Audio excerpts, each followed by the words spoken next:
Hello student, स्वागत है आप सभी का एक बार फिर से हमारे इस लर्निंग प्लेटफॉर्म बीएससी बायो वाला में।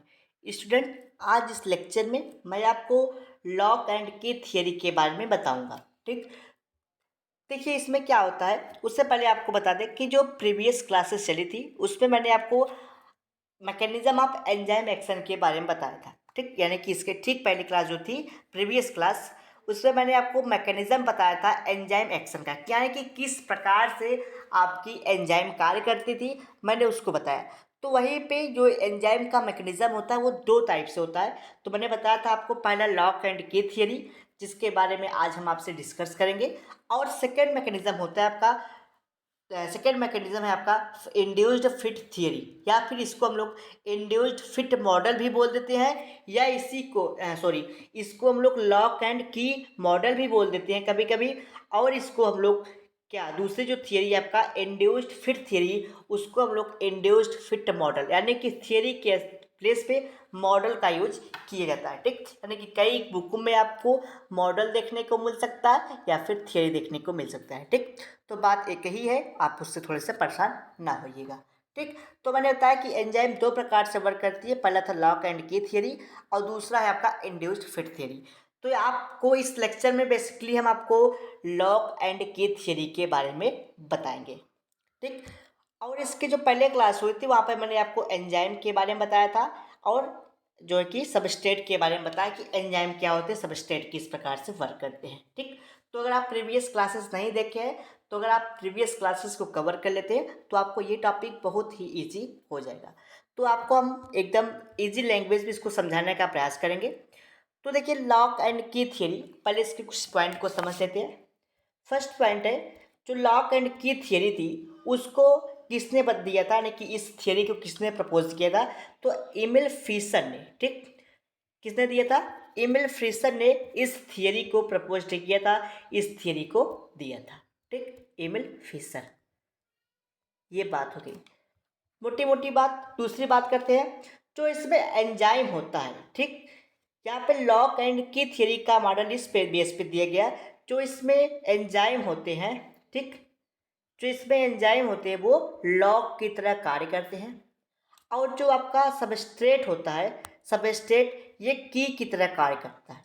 ठीक, जिस प्रकार एक ताले में चाबी लगाने पे ताला खुल जाता है, बंद हो जाता है, ठीक वहाँ पे यही काम होता है। ठीक, तो यहाँ पे जो आपका लॉक है, लॉक आपका एंजाइम की तरह कार्य करता है, और जो की होता है वो आपका सबस्ट्रेट की तरह कार्य करता है। और जो आपके इस पे एक्टिव साइट्स होते हैं, जो इसमें जहाँ पे ढेर सारे प्रोडक्ट जो है कि ढेर सारे एक्टिव साइट होते हैं, वो कैसे होते हैं, रिजिड होता है, वो कठोर होता है। ठीक, यानी कि इसका जो एक्टिव साइट होता है उसका शेप चेंज नहीं होता है। ये मैंने आपको तीन चार मोटी मोटी बातें बताई।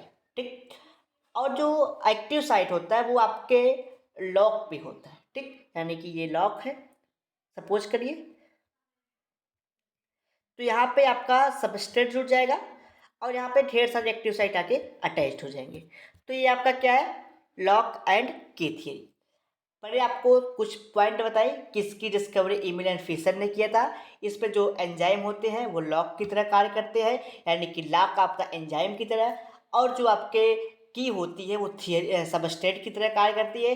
जो इसमें एक्टिव साइट होते हैं वो रिजिड होते हैं, यानी कि कठोर होते हैं। ठीक, अब देखिए, अब समझते हैं कि किस प्रकार से इस थ्योरी को बताया गया है। तो मैंने आपको यही बताया कि लॉक एंड की theory was proposed by Emil and Fischer in 1894, 1894 में बताया था। अकॉर्डिंग टू हिम, यानी कि इनके अनुसार, एमिल एंड फिशर के अनुसार, जो एंजाइम है वो किसकी तरह कार्य करती है, लॉक की तरह, एंड सबस्ट्रेट एक्ट एज की तरह। सबस्ट्रेट आपके चाबी की तरह, की तरह कार्य करती है। ये बेटी मोटी मेन पॉइंट थी आपकी। अब जो एंजाइम होता है इसमें स्पेसिफिक टाइप के, यानी कि इसमें बहुत सारे एक्टिव साइट होते हैं। ठीक, क्यों होते हैं, क्योंकि ये एंजाइम सबस्ट्रेट से मिलके बना होता है। ठीक, यानी कि इस पे एक्टिव साइट क्यों होता है, क्योंकि ये एंजाइम और सबस्ट्रेट से मिलके बने होते हैं। अब देखिए, जैसे कोई आप क्रिया करा रहे हैं तो उसमें बहुत सारे ऐसे पार्टिकल होंगे जो एंजाइम से क्रिया करके अपने आप को स्टेबल बनाने की कोशिश करेंगे। ठीक, तो यानी कि बहुत सारे इसमें एक्टिव साइट्स होते हैं। ठीक, आगे बात करते हैं, ठीक, एक्टिवेशन ऑफ एनर्जी अकर्स, ठीक, यहाँ पे जो एक्टिवेशन की एनर्जी होगी वो थोड़ी लो होगी, ठीक। तो यहाँ पे लिख दीजिएगा complex form and low of activation energy. Activation की एनर्जी कैसी हो जाएगी, लो हो जाएगी। यहाँ पे लिख दीजिएगा लो ऑफ एक्टिवेशन एनर्जी। देखिए जब आपका एंजाइम, ठीक, यहाँ पे बताया गया मैंने, देखिए ये एकदम आपका एंजाइम एक्शन की तरह ही कार्य करेगा, ठीक। इसमें बस आपको यही पॉइंट याद करना है कि जो आपका एंजाइम है वो लॉक की तरह कार्य करेगा, जो आपका सबस्ट्रेट है वो की तरह कार्य करेगा। जब सबस्ट्रेट आपका लॉक के साथ यानी कि लॉक की के साथ यानी कि एंजाइम सबस्ट्रेट के साथ रिएक्ट करेगा, आपस में रिएक्ट करेंगे, तो एंजाइम सबस्ट्रेट कॉम्प्लेक्स का फॉर्मेशन हो जाएगा। ये कैसे होते हैं, ये रिजिड होते हैं, ये कठोर होते हैं। इस पे केवल सबस्ट्रेट ही आके बाइंड कर जाता है, तो क्योंकि इसमें एक्टिव साइट तो होते हैं लेकिन इस पे सबसे पहले सबस्ट्रेट आके बाइंड कर जाता है। सबस्ट्रेट बाइंड किया तो प्रोडक्ट का फॉर्मेशन हो गया, ठीक, जो भी आप बनाना चाहते थे प्रोडक्ट बन गया। अब जो इसमें एंजाइम थी वो रिलीज हो जाएगी, जो अगली एक्टिविटी को, अगली एंजाइम एक्टिविटी को कैटालाइज करेगी, यानी कि दूसरी एक्टिविटी को ये परफॉर्म करेगी, दूसरी एक्टिविटी को ये करेगी। तो यही इसका मेन पॉइंट था आपके एंजाइम यानी कि लॉक एंड की थ्योरी का, ठीक।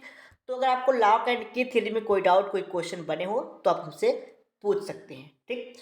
ये मेन पॉइंट, लास्ट पॉइंट बचा था, at the end enzyme separate. Last पे एंजाइम आपका अलग हो जाएगा और प्रोडक्ट का फॉर्मेशन हो जाएगा, ठीक।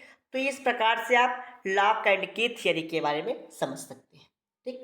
तो मैंने ये बताया लॉक एंड की थियरी में कि जो आपका लॉक एंड की थियरी थी उसको ईमेल एंड फिशर ने दिया था, मेन पॉइंट ये था। और अगर उसके बाद अगर आपका हो सकता है कि आपका, अगर आपका एग्ज़ाम एमसीक्यू में हो, कोई यूनिवर्सिटी बोल रही है, तो 4 यूनिवर्सिटी ऐसे बोल रहे हैं कि आपका एग्ज़ाम जो है बीएससी सेकेंड सेमेस्टर का वो एमसीक्यू होगा, तो एमसीक्यू के क्वेश्चन भी यहीं से पूछे जाएंगे जो आपको बताया जा रहा है, ठीक। अगर आपका सिलेबस कवर है तो आप एमसीक्यू क्वेश्चन कर सकते हैं, ठीक। तो लॉक एंड की थियरी किसने दिया था, फिशर ने दिया था। कब दिया था, 1894। तो आपको क्वेश्चन यहीं से पूछ सकता है कि लॉक एंड की थियरी किसने दिया था। तो आपको जब पता है, पढ़े रहेंगे तो आपको पता रहेगा कि ईमेल एंड फिशर ने दिया था। कब दिया था, 1894 में। तो उन्होंने बताया कि जो इसमें लॉक होता है वो एंजाइम की तरह, और की जो होती है वो सबस्ट्रेट की तरह कार्य करता है। इसमें बहुत सारे एक्टिव साइट होते हैं जो रिजिड्स होते हैं, और इसमें जो होल ऑफ लॉक होता है, जो लॉक का होल होता है वो एक्टिव साइट होता है, ठीक। यानी कि उसी में जाके आपका की, ठीक, सपोज करिए ये आपका लॉक है, ठीक, ये लॉक है, तो यहाँ पे जो होल होता है वो क्या, एक्टिव साइट है। यहाँ पे तुरंत आके क्या आपका जो सबस्ट्रेट बाइंड हो जाता है, तो कैसे हुए, लॉक एंड की थ्योरी हुआ। लेकिन जो आपका एक्टिव साइट होता है, ये लॉक जहाँ पे फिट होता है वो रिजिड होता है ना, कठोर होता है ना, बस वही चीज़ है यहाँ पे, एकदम लॉक की तरह और की तरह ये कार्य करते हैं। ये बात हो गई आपकी लॉक एंड की थ्योरी के बारे में। अगले लेक्चर में मैं आपको फिट इंड्यूस्ड यानी कि इंड्यूस्ड फिट थ्योरी के बारे में बताऊंगा कि इंड्यूस्ड फिट थ्योरी किस प्रकार से वर्क करती है, क्या इसका रोल है, ठीक। तो अगर आपको वीडियो अच्छा लगा तो वीडियो को लाइक कर दीजिए, सब्सक्राइब कर दीजिए और बेल आइकन दबा लीजिए ताकि आपको डेली की डेली जो भी नोटिफिकेशंस है वो मिलते रहें, ठीक। तो ये आपका induced lock and fit lock and की थ्योरी था। अगले लेक्चर में आपको इंड्यूस्ड फिट थ्योरी के बारे में बताऊंगा, ठीक। अगर आपको इसकी नोट्स पीडीएफ चाहिए तो आप हमारे टेलीग्राम से जुड़ सकते हैं। टेलीग्राम से जुड़ने के लिए आप हमारे व्हाट्सअप नंबर 9598308044 पे जैसे ही व्हाट्सएप के थ्रू मैसेज करेंगे तो आपको वहाँ पे एक लिंक मिल जाएगा, ठीक। बहुत सारे लिंक मिलेंगे जिस पे आपको वहाँ पे लिखा गया टेलीग्राम लिंक। तो टेलीग्राम लिंक पे जैसे ही आप टच करेंगे तो आप हमारे टेलीग्राम चैनल से जुड़ जाइए और अपने डाउट क्वेश्चन को वहाँ से पूछ सकते हैं। चलिए मिलते हैं अगले लेक्चर में इंड्यूस्ड फिट थियरी के साथ।